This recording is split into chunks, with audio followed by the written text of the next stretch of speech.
All right, so welcome to Math 150, lecture 23. And so what I want to do today is I want to start talking about sequences and series after we finish off just a little bit of stuff from multivariable integration. And again, if there are additional questions you have on any of this content, please just let me know.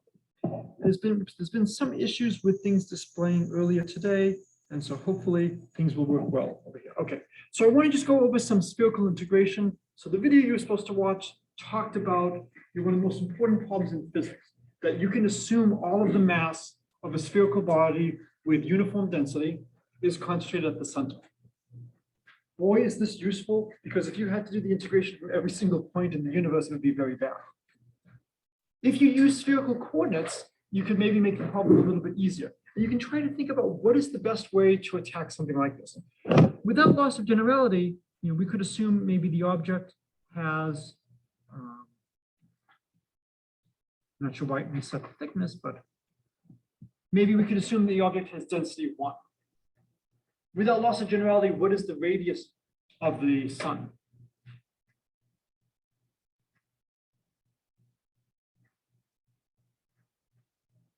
Yeah, we might as well make it 1. And then just to make things simple, we might as well assume we have a point mass, right above the North Pole. Because I can just rotate my coordinate axes so that the point we care about is above the North Pole. Why would I do that? Well, the way we define our spherical coordinates, we have nice things coming down from the z-axis. So we'll simplify the calculations a little bit to do something like this. So for extra credit, use Mathematica to just write down how you would do the 3-dimensional integral to calculate that you can assume all of the mass is concentrated at the center. There's lots of ways you can do the calculation. You could use spherical coordinates. You could use the rho theta phi. You could try to break this up into circles at different heights and calculate what is the effect of each one.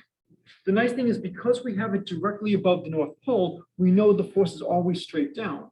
So the question is, how much symmetry can you exploit to make the calculation as easy as possible?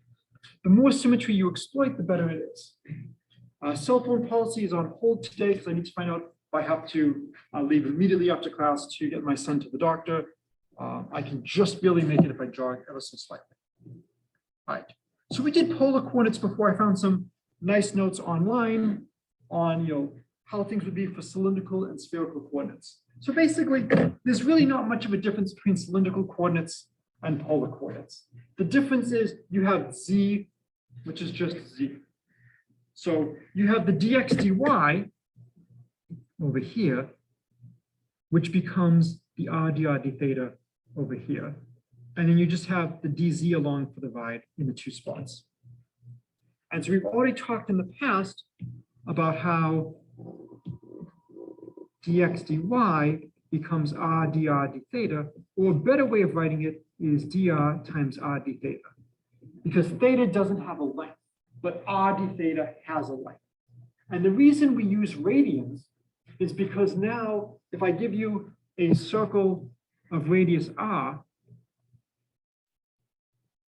and I give you an angle of length theta, then the length of this arc over here is just r d theta.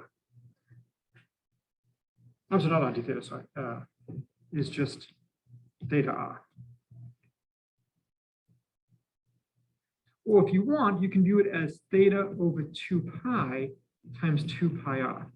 What is 2 pi r? The circumference. And so theta over 2 pi tells you what fraction of the circumference do you have, what fraction of the perimeter do you have.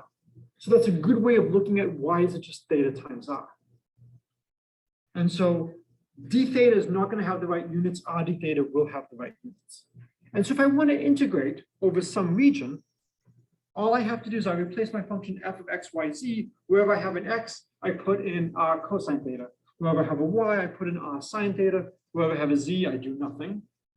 And then instead of having dx, dy, dz, I do r dr d theta dz.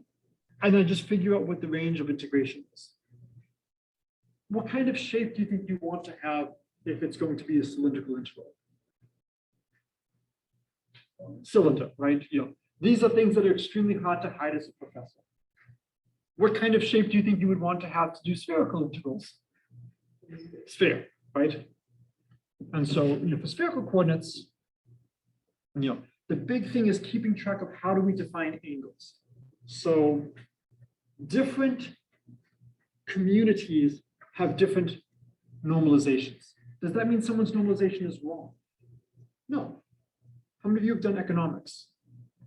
Does it matter which axis is price and which axis is quantity? No. However, if you don't do what everyone else does in the world, you're going to have enormous pushback, and rightly so, from the community. It is a huge advantage to having standard conventions. I think it's unfortunate that the mathematicians and physicists have different conventions. I understand the mathematicians' convention, and the mathematicians' convention does make more sense, but I learned this first in the physics department, and so for me, it's always a battle to use the math notation. So what we do is we have our angle coming down from the z-axis. And that's where we have phi. And then theta is going to come as we go around parallel to the xy axis. And we talked last time about how the volume element has to be something times rho squared. And the reason is d theta is not a length, so you would need at least a rho d theta and a rho d phi. And then when you put that in with d rho, that's going to at least give you a meters cubed. So the thing that's difficult is what is the theta phi dependence? And if you think about what's going on, as we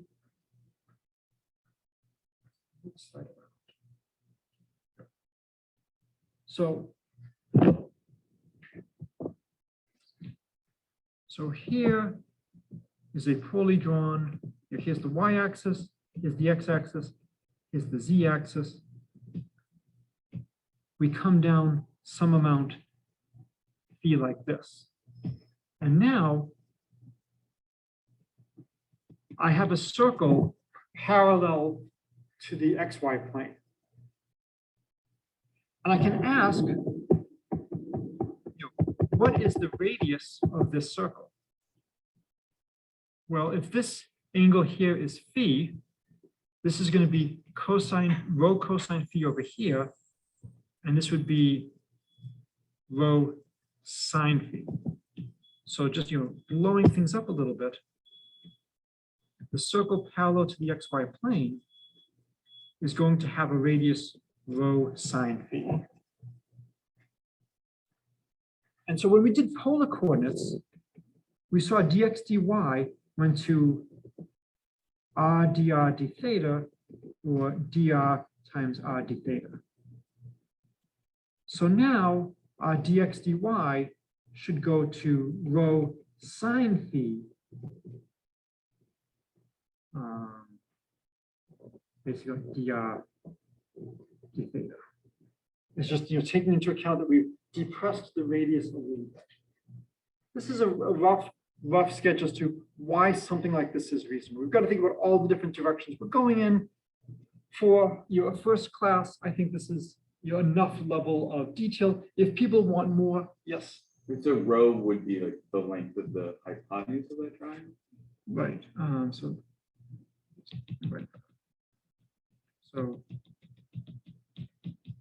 So over here, rho is the radius it's getting to a point on the sphere. Okay.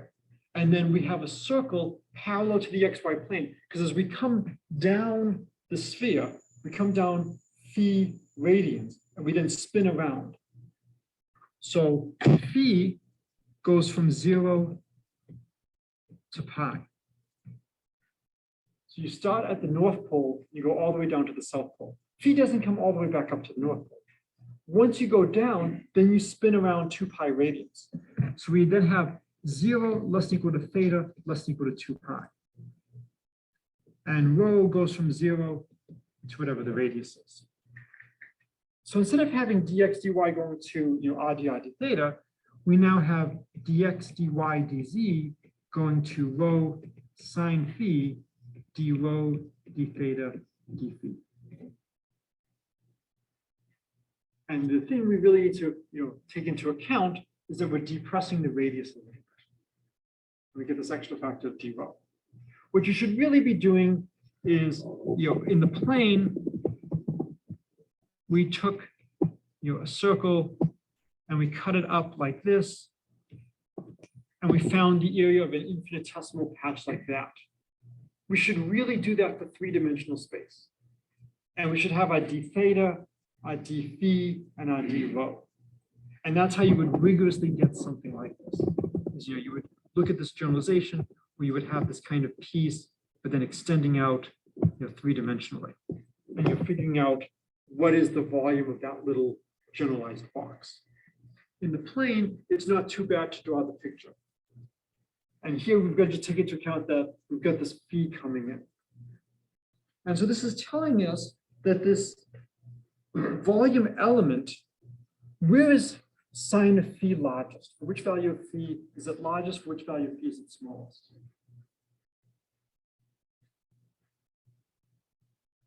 Largest when phi is pi over 2. Yeah, so where would that be on the sphere? Like halfway down. Yeah, that'd be the equator. So at the equator, that's where the effect is greatest.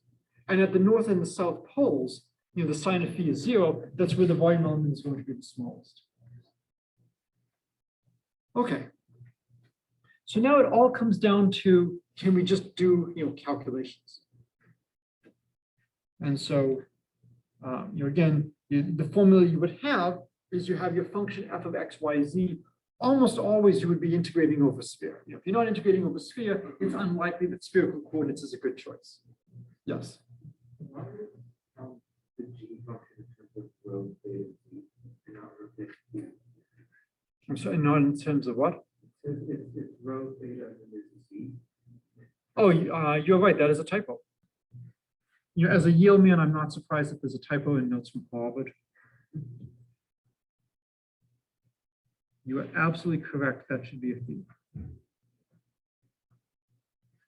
And so really what g is we just take our function f, and wherever we have x, we replace x with rho sine phi cosine theta.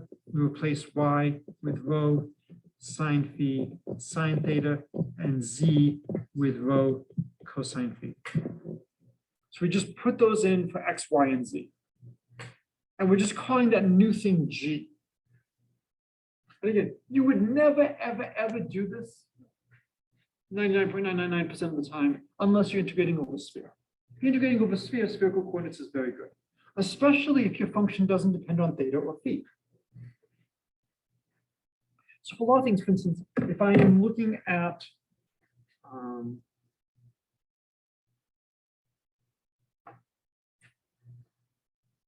the magnitude of my force. The magnitude of my force is not going to depend on theta. It's not going to depend on where I am. It's only going to depend on the distance. It will depend on phi. The greater phi is that's going to change the distance. But the magnitude of the force is not going to depend on theta. And since we know the force is straight down, I only care about the magnitude. Although, well, I would actually compensate things a bit. I care about the amount going down in the z direction. All right. So now all we need to do is we just need to do integration as before. So I think one of the problems that they had in the notes was trying to find the volume of a solid obtained by intersecting a region between two spheres, the sphere of radius 1 and the sphere of radius 2 with a double cone. And so because of symmetry, they only had to do one, and so they then just set up the regions of integration. And because we're listing it as phi, as d phi, d theta, d rho, this means we're integrating rho goes from 1 to 2, we're integrating theta goes from 0 to 2 pi, and then we're integrating phi goes from 0 to pi over 4. In multivariable calculus, I really like to label the variables by each integration just to make it very clear what's going on. The more detail you put in, the less likely you are to make a mistake. As soon as I see 0 to 2 pi, I know that has to be the theta integral because phi doesn't go from 0 to 2 pi. But it's still best, as much as possible, put in as much detail as you can to just keep things clear. Okay, any questions on doing spherical integrals and stuff like that? It's just now the regular integrals before. The only thing that you have to remember is the volume element. And so the volume element is, dx, dy, dz becomes rho squared sine of phi d rho d theta d phi, or rho squared sine of phi d rho d phi d theta. Doesn't really matter what order you write things, so long as you just put the bounds on correctly. Hopefully you have functions that split. So this function has no theta dependence, and you don't have mixed rho and phi dependence. Lord help us if we had something like, the cosine of, rho cubed phi. Now I've got rho and phi together. I can't just split it up as a bunch of independent integrals. But I can break this up as to, here's my theta integral, here's my phi integral, and so on and so on. So for this problem, it would just be the integral rho goes from 1 to 2 of rho to the 4th d rho. The integral theta goes from 0 to 2 pi of d theta. And then the integral phi goes from 0 to pi over 4. And I've got cosine squared of phi sine of phi d phi. And so now it's just 3 one-dimensional integrals. So the amount of multivariable calculus that we need to do is actually quite minimal. So the multivariable calculus comes in setting up the problem in terms of figuring out what the figure looks like, figuring out what the range of integration is. And in the last email I sent out, I said, here's a couple of iterated integrals where you can just practice. You're trying to find what's the lower curve, what's the upper curve, or what's the left curve, what's the right curve, and setting up the integrals. When you have integrated integrals like this, if you're in a class environment, what must be true about all the integrals you're asked to evaluate in a class? They're possible, right? This is not real life. There's got to be a way to evaluate all the things that you're assigned. So if you are given a integral to do, one of the techniques must work. And this is where you can treat it as the screaming baby, right? And just go through piece by piece by piece. Attempt by attempt, what technique do I know? Eventually, you will be able to just quickly glean what's the right attempt. Yes. The double cone. A double cone is basically just 2 cones kissing. So double cone would be just something like this. Here's one cone going up, and then the other part going down like that. And it's just because we have z squared is greater than or equal to x squared plus y squared. If I replace z with negative z, inequality is still satisfied. Right? So any questions about this? So you just keep trying. And eventually you should be able to do it. One of them will work. If it doesn't work, what does that mean?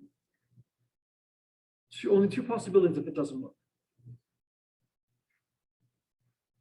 You forgot a method, or you made a mistake somewhere. And so the best way, if you think you've made a mistake, is take a new piece of paper and just try it again without looking at what you've done before, because if you've made a mistake, if you have it in front of you, you're more likely to just repeat that mistake. So just try again, and eventually you will do it. All right. Any other questions on these spherical integrals? So this finishes up the integration unit of the course. We're going to switch now to the sequences and series. And from that, we will then go and we will talk about convergence tests and whatnot. So we're now at the point where there will be another take-home test coming up in the near future. What I want to do is talk briefly about the goal. And the goal is TaylorSeries. So how many people have done TaylorSeries before? How many people have not done TaylorSeries? How many people do not realize I just asked a question? So everybody's been in, okay, some people have been in 2 of the groups, but so TaylorSeries is one of the greatest pieces of material that we're going to do in this class because it's something that we're going to keep using. So we've actually done some of this before. So we've done tangent lines. And so if I give you a function, and I give you some point A, what I can do is I can draw the line, the tangent line at that point. And so this is the point A, f of A. What's the slope at this point? What's the slope of the line?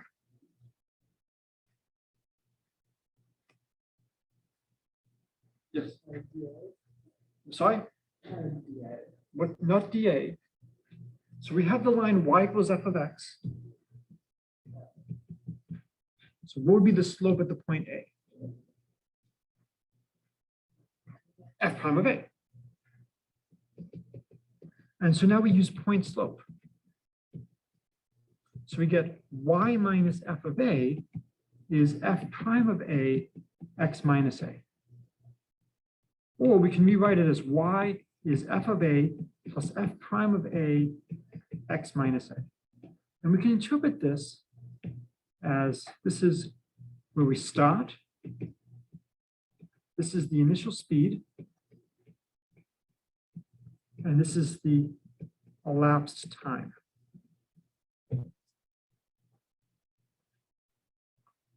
So this should be a decent approximation to the function, at least over small periods of time. You look at where you start. Well, okay, if I want to figure out where I am in a little bit of time, I need to know where I am. Then I look at how fast am I moving, and I say, I'm going to assume my speed never changes. I'm going to assume I'm always traveling at that speed and just multiply by how much time has elapsed. And then that should give me my new position. So I think we did Newton's method in this class to find, yep. So that was a great application of just using the tangent line to approximate the function. So instead of using a line, what do you think might do a better job?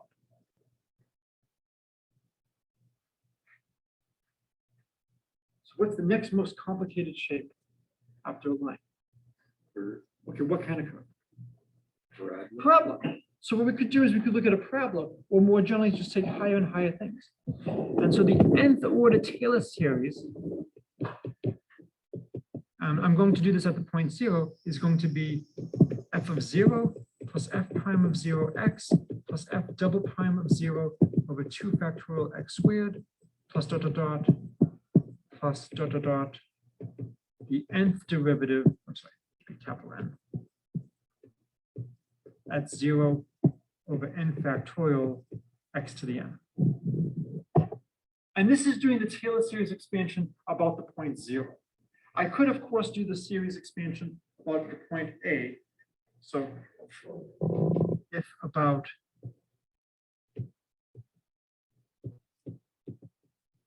we use x minus a to the n instead of x to the n. So this is just the sum, n goes from 0 to n, the nth derivative at 0 over n factorial x to the n. So that's the nth Taylor series expansion. The hope is that if you take more and more terms, it's going to become a better and better approximation to the function. And rather than looking at a very complicated function, I would much rather look at a simpler function. You know, a straight line, a parabola, these are easy functions to work with. Now, as you start to get to polynomial degree 8, degree 10, these become a little bit harder to work with, but it's still better than working with the actual definition in many cases. You know, if you think of the definition of e to the x or even cosine, does anybody know how you calculate cosine?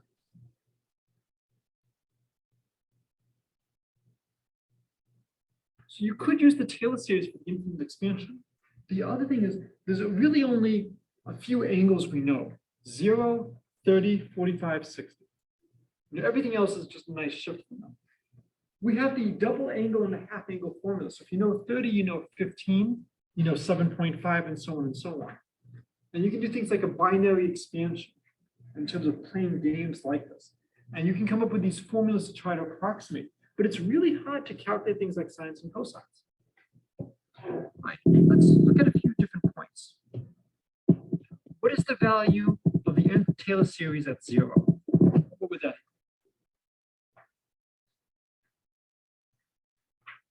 So I put in x equals 0, what do I get?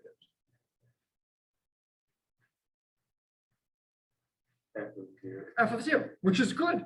It equals my function. All right. Now let's calculate the derivative at 0. So f of 0 is a constant, so its derivative is 0. What's the derivative of f prime of 0 times x? So what's the derivative of f prime of 0 times x? Prime of 0. F prime of 0. F prime of 0 is just a constant. The derivative of x is just 1. So we just get f prime of 0 times 1. The derivative of f double prime over 2 factorial times x squared is f double prime of 0 times 2 over 2 factorial x, all the way down to the nth derivative at 0 times n over n factorial x to the n minus 1. What is the derivative of the Taylor series expansion at 0? What would that equal? So I now take x equals 0. I just calculated, oops, this should not be a 0 here, this should be an x. I just calculated the derivative of the Taylor series at x. And now I want to plug in x equals 0. So when I plug in x equals 0, everything vanishes but the first term, and I just get f prime of 0. So the Taylor series, it equals the value of the function at 0. Its derivative equals the derivative of the function at 0. So they have the same value at 0. They have the same initial speed at 0. What do you think will happen if we look at the next term? If we look at the second derivative. So TNF double prime, well, derivative of f prime of 0 is just going to be 0 because it's a constant. F double prime of 0, 2 over 2 factorial times x becomes f double prime of 0 times 2 times 1 over 2 factorial times 1, all the way down to the nth derivative at 0 times n minus 1 over n factorial x to the n minus 2. So what is the second derivative of the Taylor series at 0 going to be? F double prime of 0. F double prime of 0. Plus 0. And so the first n derivatives of T and F and F agree at x equals 0. So we have the same initial location, speed, acceleration. Anybody know what the change in acceleration is called? I believe it's called the jerk. We have the same jerk, and so on and so on and so on. So the hope is that if I have a function, I can approximate it with the Taylor series, that the Taylor series will do a good job. And this leads to several questions. The first question is, does the Taylor series converge? The next question is, does it actually converge to the function we care about? And this is why we care so much about sequences and series. Because the goal is going to be, rather than looking at some very complicated functions, we're going to approximate those functions with simpler ones. And the hope is that by approximating them with simpler functions, we will have something that we can work with. Now, in order for that to happen, we often want to look at what's going on in the limit. And for things to converge in the limit can become very difficult. So this is the motivation for why we are going to spend so much time on these tests for sequences and series. Because we want to try to approximate complicated functions with simpler functions and take a limit. And so we need to know when that limit is going to be well defined. When is it going to give us something? And unfortunately, it's not always going to be. So let me see if I can now switch and switch out of sharing here.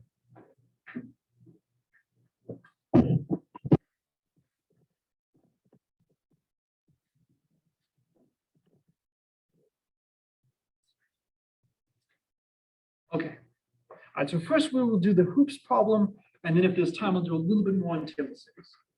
So I am old. Can anybody identify the two players? Yes. Magic Johnson, Larry Bird. Wrong order. Larry Bird and Magic Johnson. You would never put Magic Johnson before Larry Bird. So if for no other reason than Larry Bird appeared in the Good Space Jam movie. All right. So what I want to do is I want to analyze the game of hoops that we just played. So I'm going to use green for Bird and yellow or gold for Magic, Celtics, Lakers. And they're going to play the same game we played in class. They're going to alternate shooting. First one to make a basket wins. Bird is always going to get a basket with probability P. Magic is always going to get a basket with probability Q. I could do P sub B for Bird and P sub M for Magic rather than using P and Q. Or I could use maybe B and M. I'll just use P and Q. This seems to be the common notation. But we're going to let X be the probability that Bird wins. And we want to calculate what X is. Okay. Have we talked at all about the geometric series in this class yet? I don't think so.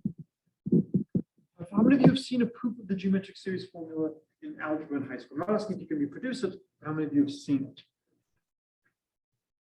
All right. So I'm going to go through the fun proof, and then we will go and we will look at the boring high school proof in a moment. So we're going to break it into cases. The cases have to be exhaustive. They have to cover all possibilities, and they can't overlap. And if they don't overlap and they're exhaustive, then if I just sum all of them, I will get the probability that Bird wins. So what is the probability Bird wins on his first shot? P, right? Bird makes the basket with probability P. It's just going to be P. As cultural extra credit, McDonald's had a series of commercials with Bird and whom else? Yes, Michael Jordan. Yes, this was the old nothing but net commercials. They were very famous Super Bowl commercials. You might want to look those ones up. All right. So Bird makes it with probability P. What do you think his probability of winning on his second shot would be? What's the probability Bird wins on his second shot?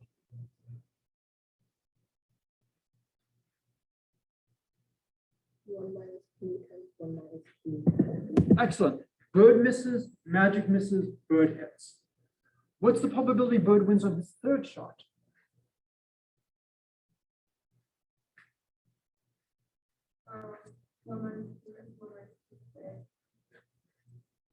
Almost. Say it again. Oh, okay. Yes. I thought you were only screening the 1 minus Q, but just screening the whole thing. Yes, I couldn't hear the first parenthesis. So I'm going to write it as 1 minus P, 1 minus Q, 1 minus P, 1 minus Q to just really emphasize miss, miss, miss, miss. Exactly right. And we can just combine that to just 1 minus P, 1 minus Q, whole thing squared. So for Bird to win on his nth shot, there's going to be n minus 1 pairs of misses, followed by Bird gets it. This is painful, so let's introduce notation. Let's let R for the common ratio be 1 minus P times 1 minus Q. And so the probability that Bird wins is just P plus RP plus R squared P plus R cubed P, and so on and so on and so on. So it's just P times the geometric series, 1 plus R squared plus R cubed. So if you knew the geometric series formula, we'd be done. We would have the probability that Bird wins. Right now, I am going to assume we do not know the geometric series formula. And so at this point, we have a formula for the probability that Bird wins, but not a useful one. So what I want to do is I want to show you another way of calculating this. So let's go back. So X is the probability that Bird wins when Bird starts the game with the basketball, and he's got a probability P of making a basket, and Magic has a probability Q of making a basket. Let's solve it without using the geometric series formula. So Bird could win on his first shot, which happens with probability P. If Bird doesn't win on his first shot, then he and Magic must both miss. And this might be the hardest question of the entire semester. From this point onward, what is the probability that Bird wins the game? No. P is the probability that Bird makes his next basket. That's not the same as the probability that Bird wins the game. What is the probability that Bird wins the game? Yes. It's just X. Once they've both missed, it's like we've reset the game. It's like we're starting all over. Any chess fans here? Anybody play chess? If I tell you the position of all the pieces on the board and whose turn it is that enough information to allow you to continue the game? No. In chess, there is a tie if you have the board position repeated 3 times. So it's not enough to know where the pieces are on a chessboard. You have to know all the states of the game going up to there. So you want to make a real distinction between something that's memoryless and not memoryless. This game is memoryless. It doesn't matter how many misses they both have. All that matters is who's shooting next. And as long as Bird is shooting, the probability Bird wins is X. So rather than having an infinite sum, we now have a very finite sum to evaluate. I would much rather do a finite sum. And so now I can replace 1 minus P, 1 minus Q with R, and I can solve for X. I get 1 minus R times X equals P, or X equals P over 1 minus R. And since we also know X is P times the geometric series, we now have a formula for the geometric series. It's the famous 1 over 1 minus R. So we've proven the geometric series formula by considering a basketball game. So my question to you is, have we proven it for all values of R less than 1 in absolute value? Or does this proof need some other facts? So what can you tell me?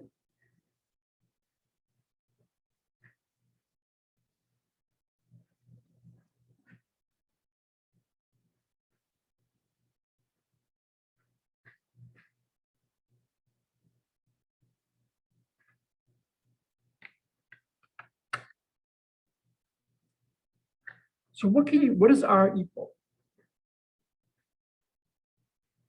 What does R equal? 1 minus 3 times 1 minus. 1 minus, so what are the possible values R can take on? What's the smallest R could be? 0. So if either Magic or Bird were phenomenal, and if you watch the old Nothing But Net commercials, Bird and Michael Jordan never miss. So in that case, R would be 0. What's the largest R could be? 1. So how would R equal 1? What would have to happen for that? They never make it. Now, again, we're talking about 2 of the all-time greats for them to have a probability, but mathematically, it's possible. What would it mean? What's the probability that Bird should win if neither Bird nor Magic ever make a basket?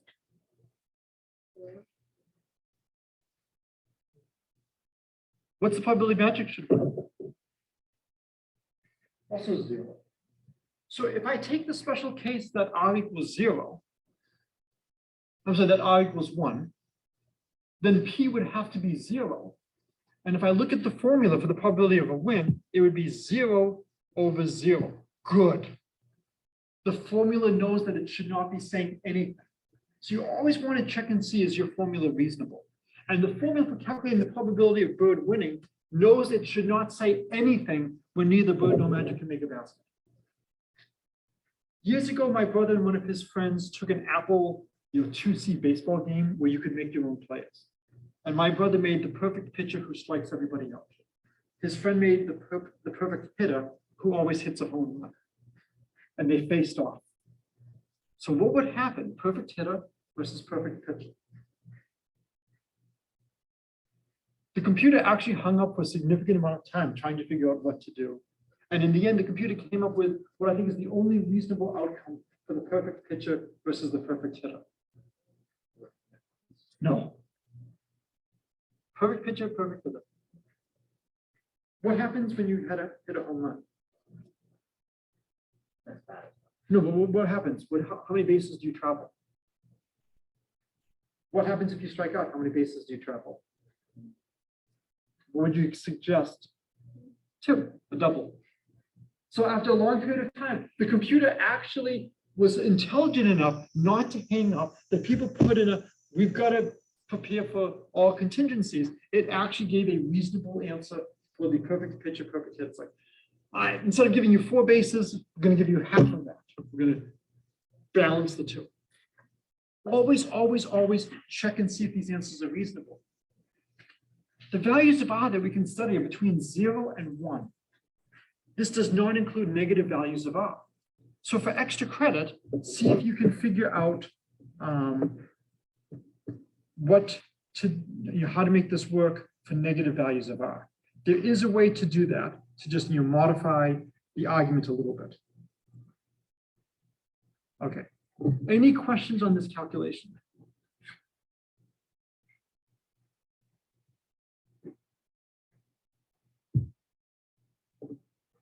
Okay.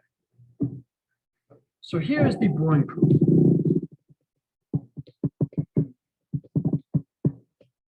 So let's let Sn be 1 plus r squared plus r to the n minus 1 plus r to the n.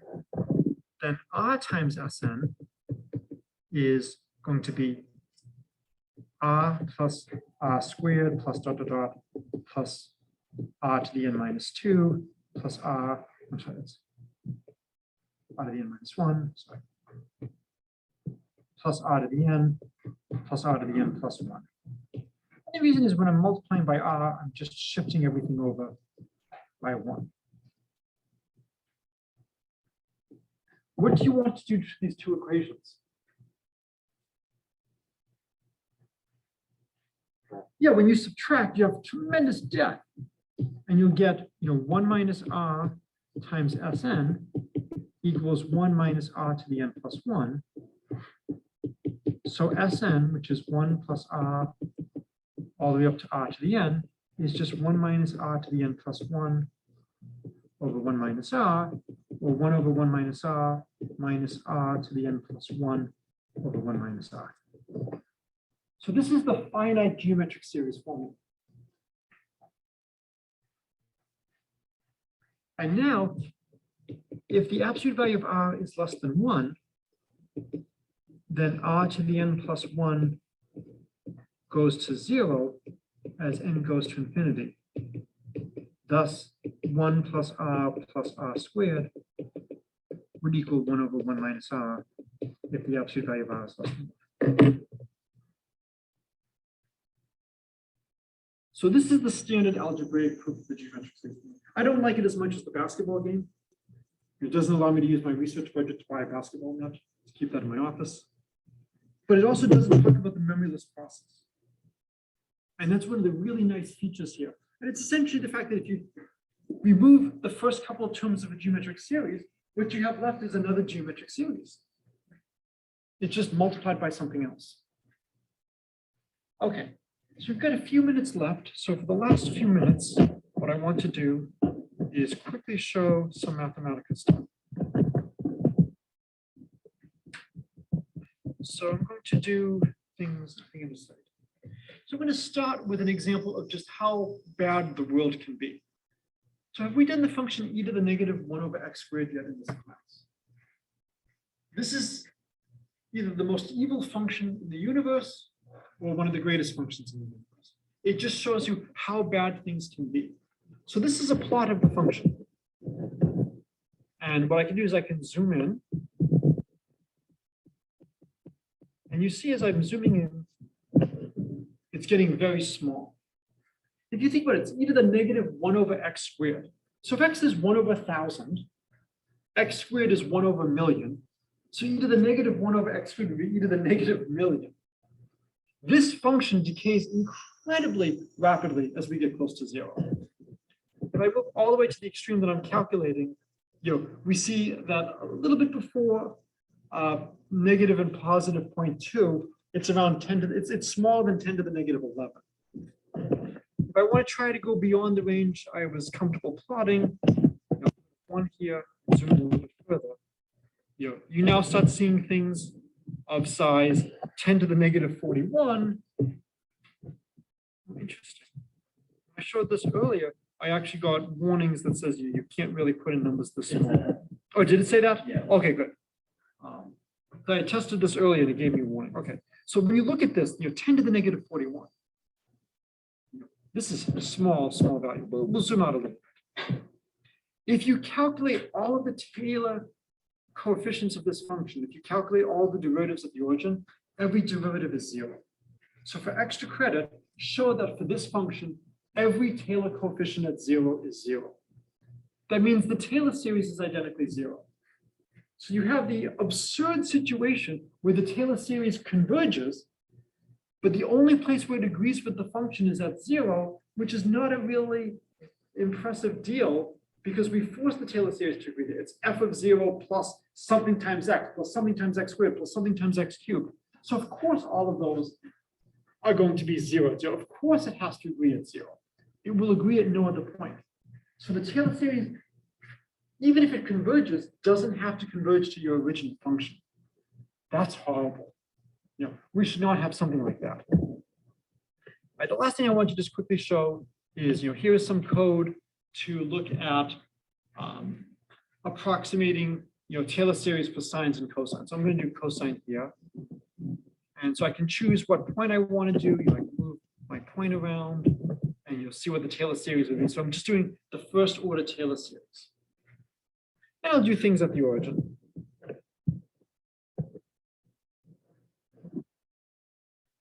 And if you think about it, we have cosine. What's the root of cosine? Negative sine. And then you'll have negative cosine. And then you'll have sine. So you're going to basically alternate. So when you take the derivatives, you're going to be getting 1, 0, negative 1, 0, 1, 0, negative 1, 0. So when I look at the Taylor series, I'm only going to have x to an even power. So if I look at the first order, that's really the same as looking at the 0th order. If I look at the second order Taylor series, it gives me the best parabola. If I did the third order Taylor series, there would be no improvement because the coefficient for x cubed is 0. This is not a horrible job. If you look at this, I can zoom in a little bit. And so,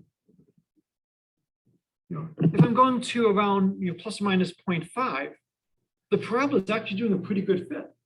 So cosine is well approximated by 1 minus x squared over 2 up to about plus or minus 0.5. How far do I need to go to really understand cosine? What range? Not plus or minus a half, but plus or minus.